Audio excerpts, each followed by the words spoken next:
to our instructor, Dr. Fatma Idris, to all my classmates, good day to one and all.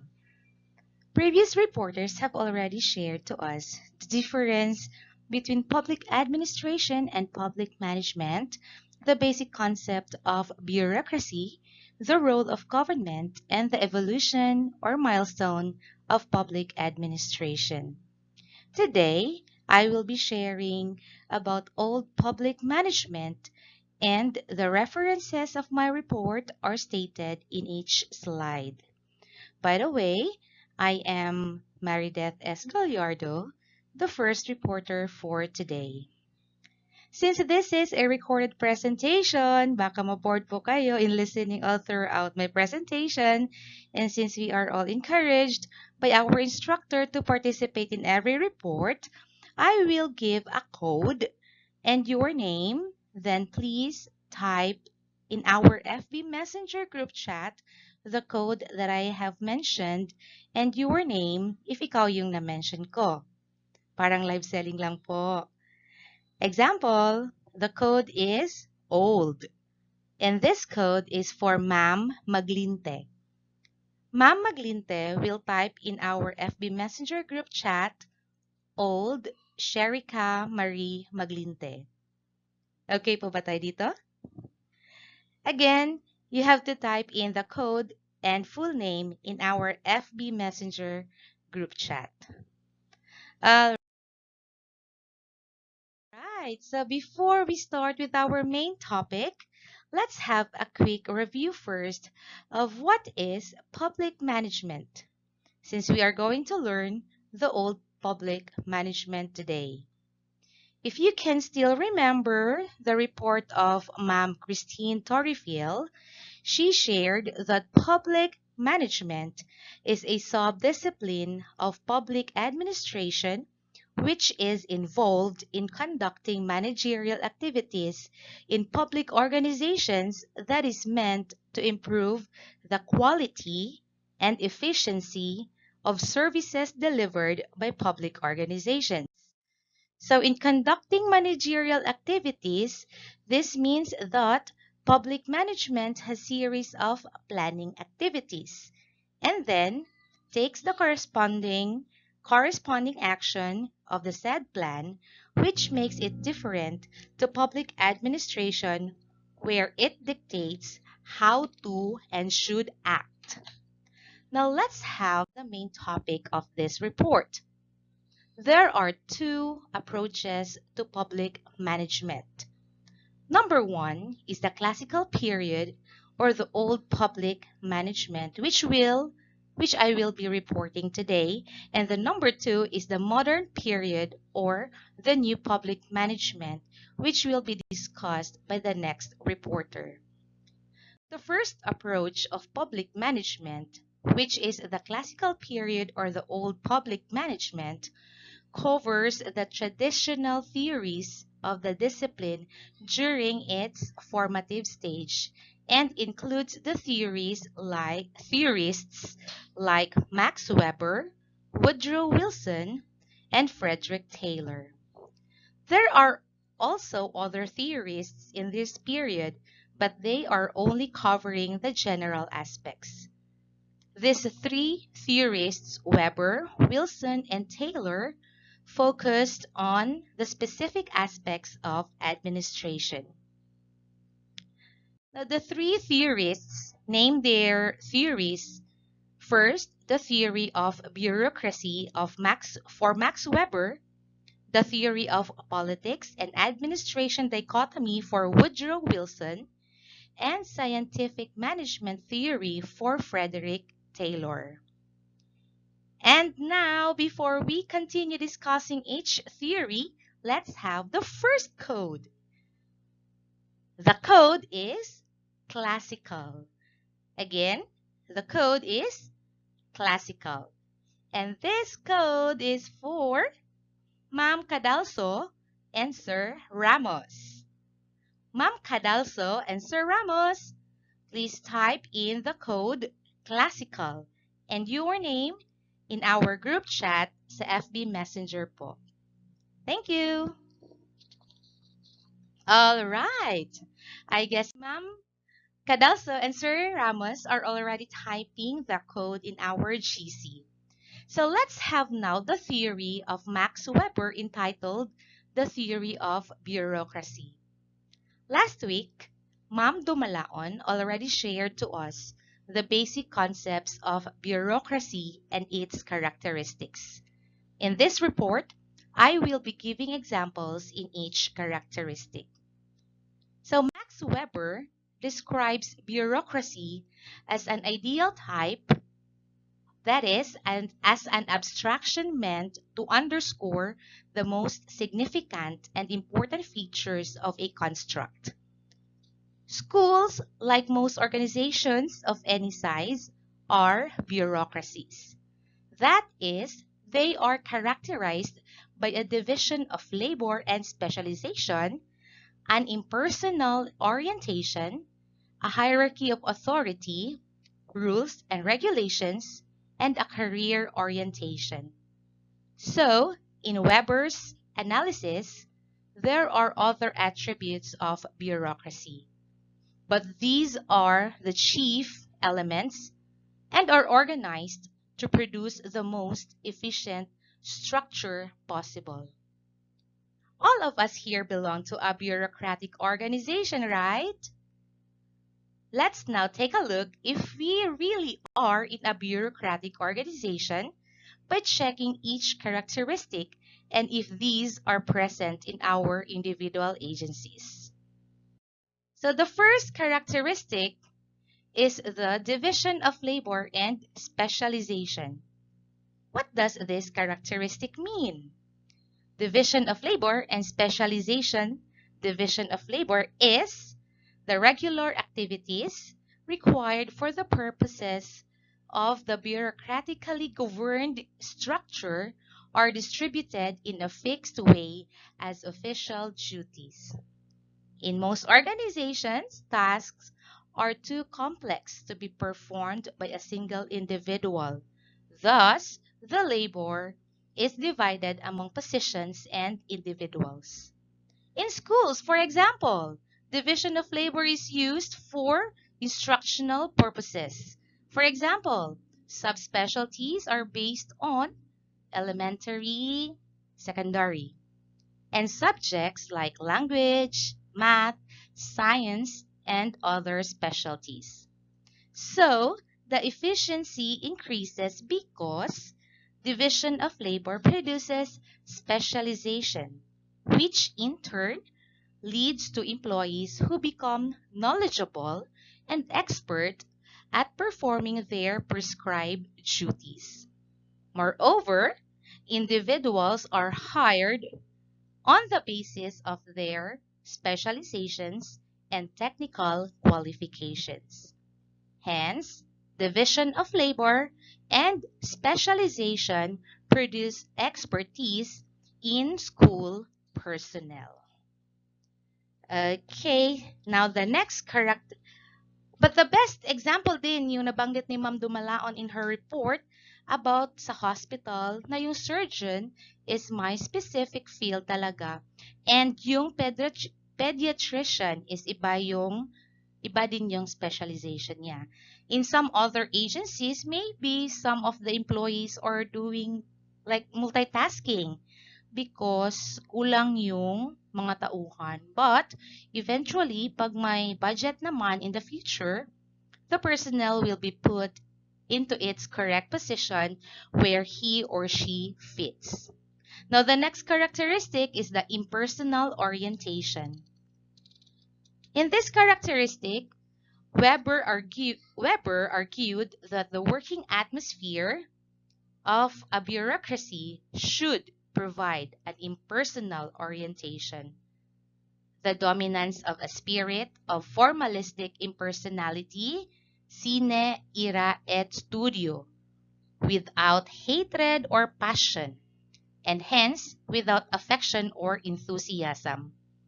Employees are expected to make decisions based on facts, not simply feelings.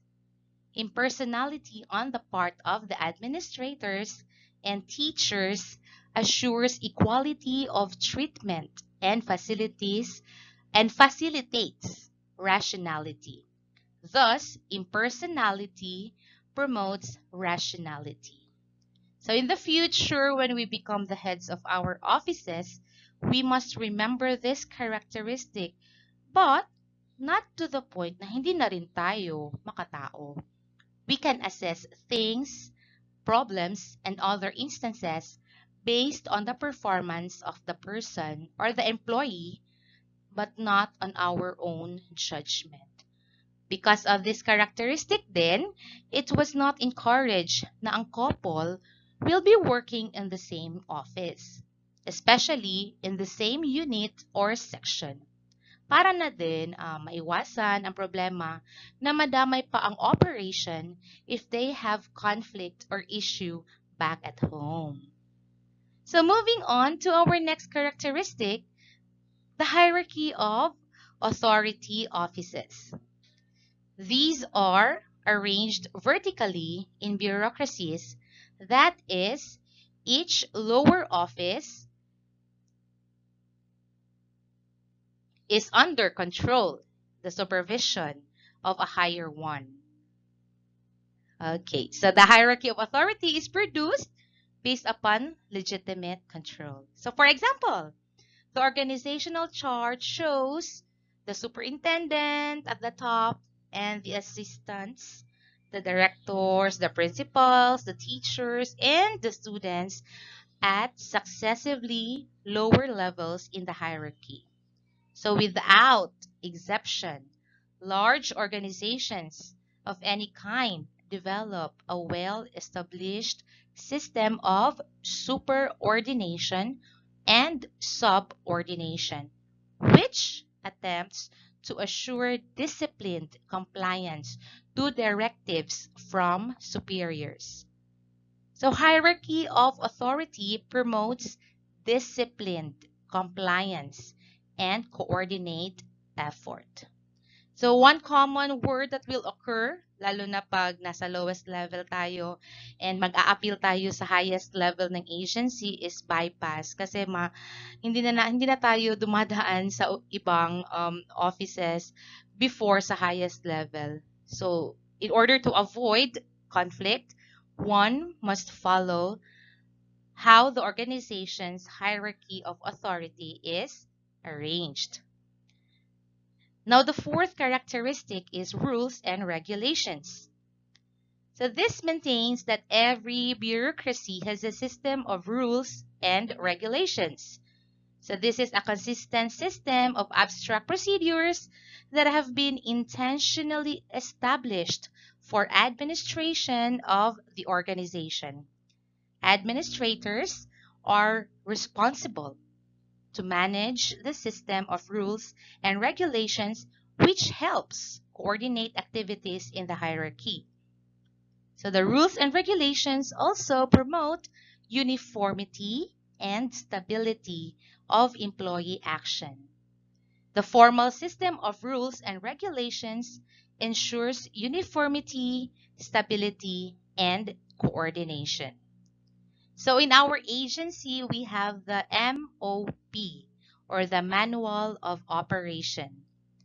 This serves as our guide para maiwasan din ang conflict, especially if there are misunderstandings and misinterpretations of rules. Mostly, the newly hired employees ang may maraming questions about sa operation, lalo na if they came from other government agencies. One best example ko dito is the traveling allowance claim. It was stated kasi in the COA circular that the employees under Region 11 can claim 1,800 per dime. However, if we follow this, mauubos yung fund namin just for the traveling expenses. That's why nagkaroon ng joint council meeting and they discussed and agreed that instead of 1,800 per day, gawin na lang 1,500 per day. And it was in the MOP para maging reference na din ng mga newbies ng agency. Okay, and for the fifth and final characteristic, it is the career orientation to create loyalty and foster a career perspective. So there is a system of promotion according to seniority, achievement, or both. Promotion is dependent on the judgment of superiors. Employees are guarded from arbitrary dismissal, denial of promotion, as well as further protected in the sense that administrators are supposed to make dispassionate decisions. In short, career orientation promotes loyalty and provides motivation for employees to exert extra effort. So this is one of the most controversial issues in every agency. Some says it's not what you know, but it's whom you know and who knows you. However, if you are really prepared and equipped for that position, you have the biggest chance to get promoted.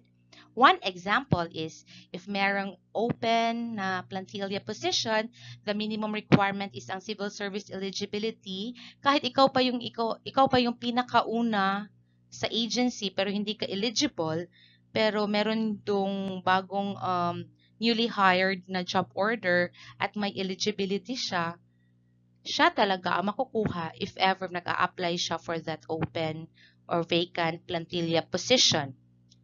So those are the characteristics of bureaucracy according to Max Weber's theory of bureaucracy. And to sum these up, efficiency structure is the path to efficient organization. This is the simplified model of bureaucracy. So bureaucracy is the structure that maximizes rational decision-making and administrative efficiency. But how? So start with the division of labor, which promotes specialization, which in turn produces expertise. Then the experts, with an impersonal orientation, make technically correct, rational decisions based on the facts. So once rational decisions have been made, the hierarchy of authority ensures disciplined compliance to directives, and together with rules and regulations, a well-coordinated system of implementation, uniformity, and stability in the operation of the organization. And then finally, a career orientation provides the incentive for employees to be loyal to the organization and motivation to exert extra effort. Again, efficiency structure is the path to efficient organization. So before we continue with the next theory, let's have the next code. And this is for Sir Nahial, Ma'am Yap, Sir Bendibel, Ma'am Alinton, and Sir Fuentes. Again, the next code is for Sir Nahial, Ma'am Yap, Sir Bendibel, Ma'am Alinton, and Sir Fuentes. And the code is Max Weber. Max Weber. Okay, Sir Nahial, Ma'am Yap, Sir Bendibel, Ma'am Alinton, and Sir Fuentes, please type in the code Max Weber and your name in our group chat sa FB Messenger po. Thank you! Okay, now let's move on to our next series, and it's theory. Let's now move on to Woodrow Wilson's The Theory of Politics and Administration Dichotomy. So here, the phrase politics administration dichotomy itself does not appear to have known inventor. Even after exhaustive research, the combination of words that make up the phrase was first found in public administration literature from the 1940s with no clear originator.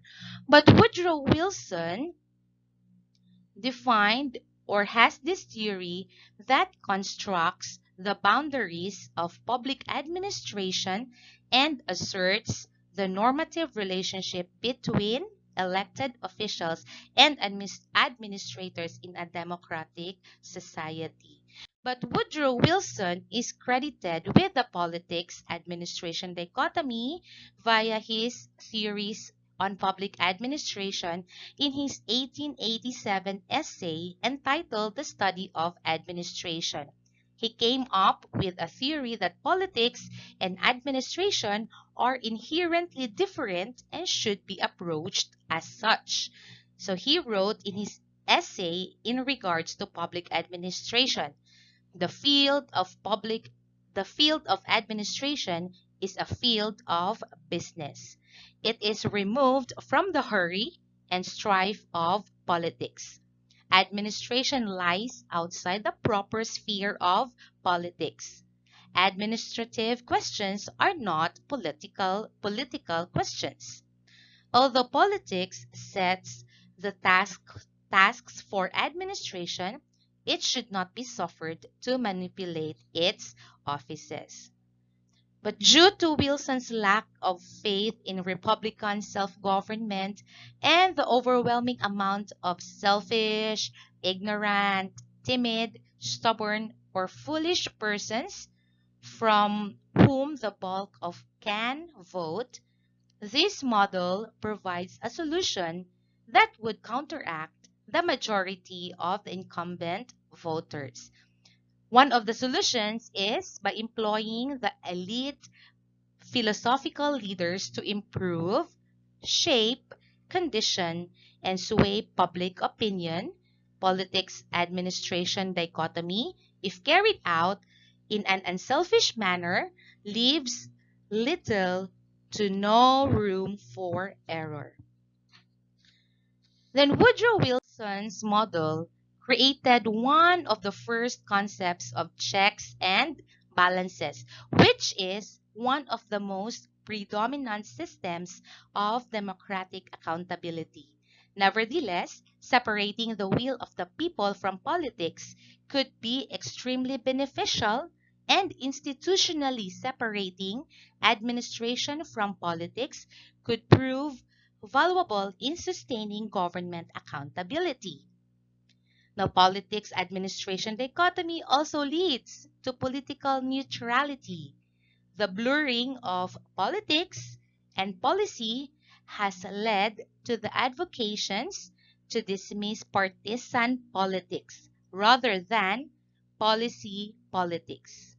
The importance of neutrality in politics and policy are established within the politics administration dichotomy. And finally, Woodrow Wilson believed that corruption and other negative bureaucratic behavior can be avoided in the process. So our classmates here who are working in the LGUs can really relate to the theory. Even tayo na wala nga sa LGU can also attest that politics and administration dichotomy has really a good effect lalo na sa mga constituents. Hindi talaga maiiwasan na may mga issues, but at the end of the day, maka-clarify din because of the checks and balances made by the administration. Okay, so now we are on our next code na naman.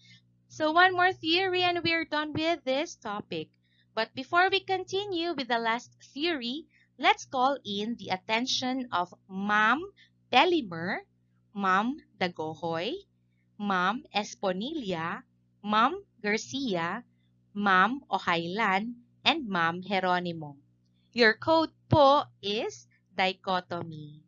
Again, the code is dichotomy for Ma'am Pelimer, Ma'am Dagohoy, Ma'am Esponilla, Ma'am Garcia, Ma'am Ohaylan, and Ma'am Geronimo. Please type in the code dichotomy and your name in our group chat sa FB Messenger po. Thank you! And thank you so much po for your participation. And now, the last theory that I am going to share to you today is the scientific management theory of Frederick Taylor. So Frederick Taylor is a founding father of organizational studies. He was a mechanical engineer and a management consultant. That meant that he was an outside person that would come into organizations to try to help them make things better. Taylor saw the need because at that time, factories were springing up everywhere and standardized ways did not yet exist to manage large groups of people and handle increasingly complex work. So he wanted to step in and make organizations more standardized, efficient, and productive by studying their work process closely. Then, the scientific management is the term he used.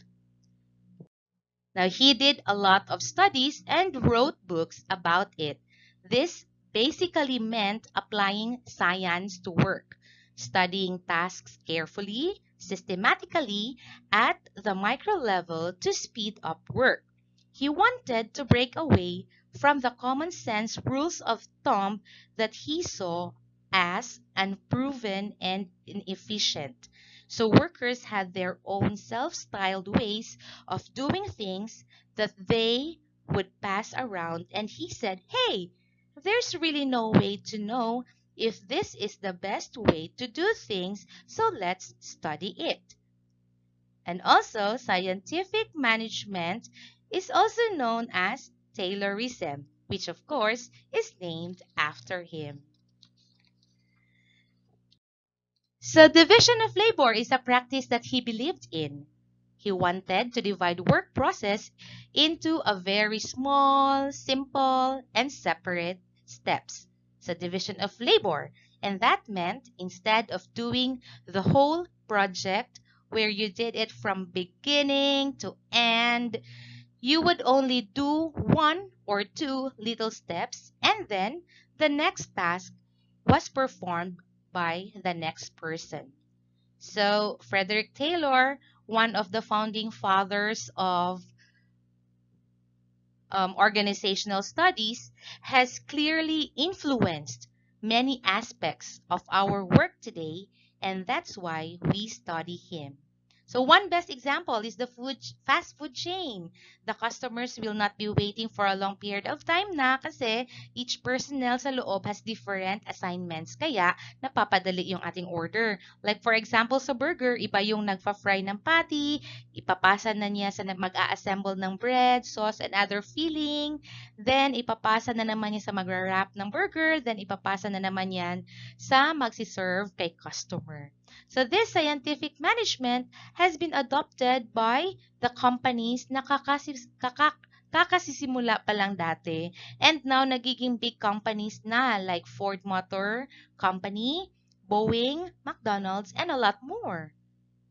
Alright, so those are the three theories of the first approach of public management, which is the classical period or the old public management. So the common word of these three theories is efficiency. Now the theorists would just like public management to have the condition or fact of producing the results we want without waste, or just to be able to accomplish something with the least waste of time and effort, but with competency in performance. And that's your code for Ma'am Dumalaon, Sir Dumayas, Sir Hofelinia, Sir Manubag, and Ma'am Torifiel. Efficiency. Again, our last code is efficiency for Ma'am Dumalaon, Sir Dumayas, Sir Hofelinia, Sir Manubag, and Ma'am Torifiel. Please type in the code efficiency and your name in our group chat sa FB Messenger po. Thank you! And thank you for listening to my assigned topic and for actively participating. Once again, this is Maridet Escaliardo saying daghang salamat and God bless us all.